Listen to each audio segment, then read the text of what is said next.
जय श्री राम, जय श्री राम। आप सबों के बीच में मैं आज का कथा रामायण से सुनाने जा रहा हूँ। भक्त शिरोमणि हनुमान जी और पुरुषोत्तम राजा रामचंद्र जी के बीच में एक बार महायुद्ध हो गया और उस लड़ाई में भक्त शिरोमणि हनुमान जी विजयी हुए। बहुत ही अविरल कथा है, बहुत ही सुंदर मनोरम कथा है। कृपया आप ध्यान देकर सुनिए। उस समय की बात है, लंका से विजय प्राप्त करके सीता माता को लेकर प्रभु श्री रामचंद्र जी अयोध्या में आते हैं और राज करने लगते हैं। राजगद्दी के सिंहासन पर बैठ जाते हैं प्रभु श्री रामचंद्र जी। उसी बीच में एक बार हनुमान जी जाकर कहते हैं कि हे रघुनाथ जी, हे प्रभु, एक बार आपकी आज्ञा हो तो मैं अपनी माता से मिल आऊं। प्रभु श्री रामचंद्र जी कहते हैं कि जाओ बेटा, जाकर अपनी माता का दर्शन करके आओ। हनुमान जी चल देते हैं। उसी समय काशी नरेश प्रभु श्री रामचंद्र जी का दर्शन करने के लिए अयोध्या में आते हैं। रास्ता में नारद जी से भेंट होती है। नारद जी पूछते हैं कि हे काशी नरेश, कहाँ जा रहे हो? काशी नरेश कहते हैं कि मैं श्री रघुनाथ जी का दर्शन करने के लिए अयोध्या जा रहा हूँ। नारद जी बोले कि हे काशी नरेश, मेरा एक काम करोगे? एक मेरा काम कर दोगे? काशी नरेश बोलते हैं कि मैं क्या, इस दुनिया में कौन ऐसा है जो आपका काम न करे? दौड़ पड़े काम करने के लिए, आप तो आज्ञा दीजिए। नारद जी मुस्कुराते हुए बोलते हैं कि तुम जाओ और प्रभु श्री रामचंद्र जी के चरण कमल में श्रद्धा पूर्वक प्रणाम करना, लेकिन उनके बगल में बैठे हुए वयोवृद्ध बूढ़े हो चुके विश्वामित्र जी का तिरस्कार कर देना, उनका प्रणाम नहीं करना है उनको। नारद जी की बात सुनकर राजा विस्मित हो गए, आश्चर्यचकित हो गए। बोले कि ऐसा क्यों? नारद जी बोले कि क्यों का जवाब बाद में मिल जाएगा राजन, तुम जाओ ऐसा ही करना। राजन चल दिए, काशी नरेश चल दिए और राजा प्रभु श्री रामचंद्र जी के दरबार में जाते हैं और जाकर जैसा नारद भगवान बोले उसी तरह किए।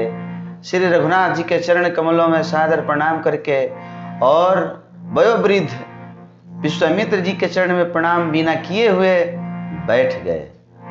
सभा समाप्त हुई तो विश्वामित्र जी खीन हो गए और खीन होकर क्रोधित होकर बोले श्री रामचंद्र जी से कि आपके सामने मेरा तिरस्कार हो जाए, अपमान हो जाए, यह कैसी बात है?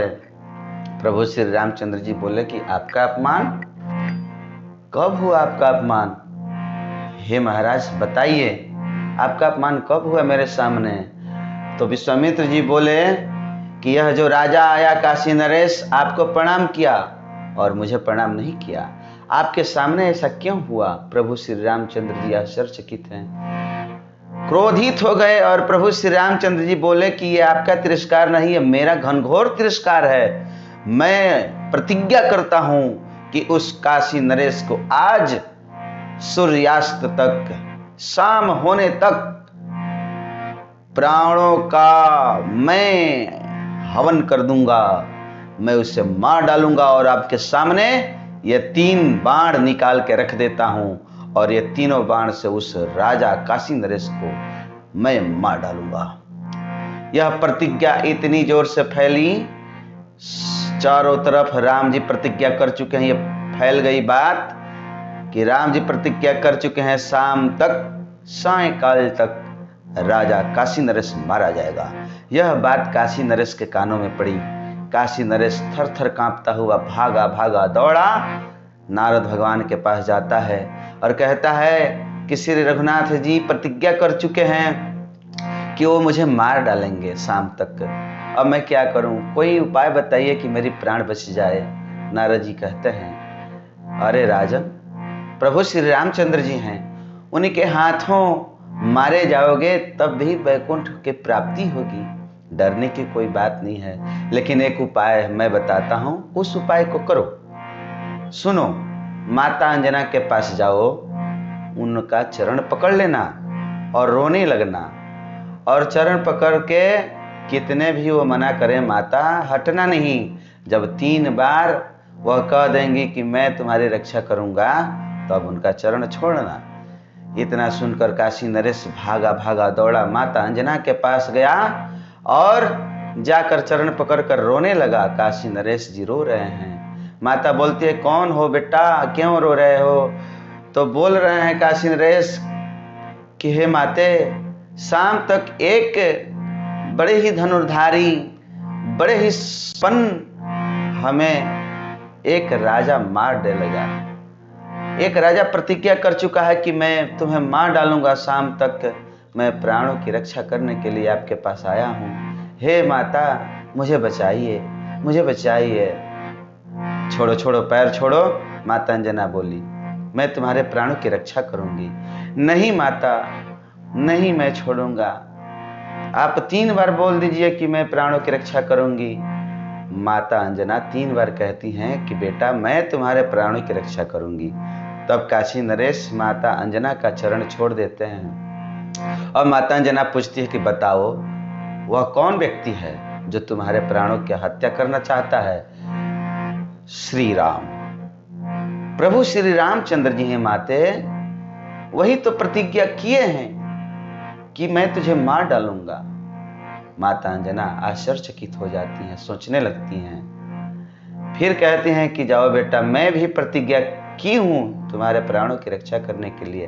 तब तक पवन पुत्र हनुमान आ जाते हैं, माता के चरण छूकर प्रणाम करते हैं। माता अंजना आशीर्वाद देती है, बेटा मैं तुम्हें याद ही कर रही थी कि तुम आ गए। हनुमान जी बोले, बोलिए माता, क्या आपका आदेश है? क्या आज्ञा है? मैं कौन सा कार्य करूं? माता अंजना कहती है कि यह राजा है, काशी नरेश है, और प्रभु श्री रामचंद्र जी ने प्रतिज्ञा किया है इसको शाम तक जान से मार डालने की। 3 बाण भी निकाल चुके हैं और मैं प्रतिज्ञा कर चुकी हूं इसको बचाने के लिए। तो यही तो बात है, मैं आदेश देती हूँ, आज्ञा का पालन करो बेटा, इसकी प्राणों की रक्षा करो। हनुमान जी सोचने लगते हैं। हनुमान जी गंभीर अवस्था में हो जाते हैं, क्या करूं? कहते हैं कि प्रभु श्री रामचंद्र जी मेरे भगवान हैं, मेरे प्रभु हैं। माता अंजना कहती है कि मैं भी तुम्हारी माता हूं और मैं भी यह प्रतिज्ञा कर चुकी हूं कि इस काशी नरेश का प्राण बचाऊंगी। तुम्हें कोई उपाय करना चाहिए। हनुमान जी कहते हैं कि ठीक है माते, मैं उपाय करूंगा, मैं आपकी वचनों की मान रखूंगा, लेकिन बहुत ही कम समय है, आप हमें आज्ञा दीजिए, मैं प्रभु श्री रामचंद्र जी के पास जाता हूँ। हनुमान जी चल दिए, पहुंचे भगवान के पास, जाकर पैर पकड़कर प्रणाम किए। अरे हनुमान, फिर चले आए? प्रभु श्री रामचंद्र जी पूछते हैं। हनुमान जी कहते हैं कि हाँ भगवान, आप से कुछ मांगने के लिए, याचना करने के लिए आया हूँ। कुछ मिलेगा ये पहले बताइए, कुछ दीजिएगा हमें। प्रभु श्री रामचंद्र जी बोले कि अरे तुम तो आज तक कुछ मांगे ही नहीं हो, मैं तो सोचता हूँ कि कब कुछ तुम मांग लो।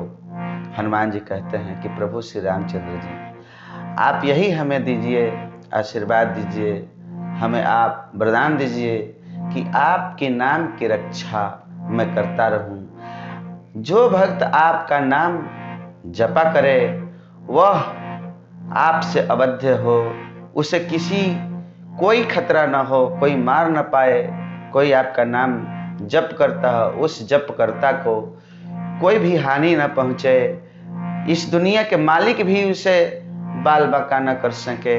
यही आपसे मैं विनती करता हूँ, आप मुझे यही वरदान दे दीजिए। प्रभु श्री रामचंद्र जी कहते हैं कि जाओ बेटा हनुमान, मेरे नाम का जपना जो करेगा, जाप जो करेगा, उसे वह इस दुनिया में किसी भी मनुष्य से अवध्य हो जाएगा, कोई भी उसे मार नहीं पाएगा। और ये तो देखिए हनुमान जी कितने विद्वान थे।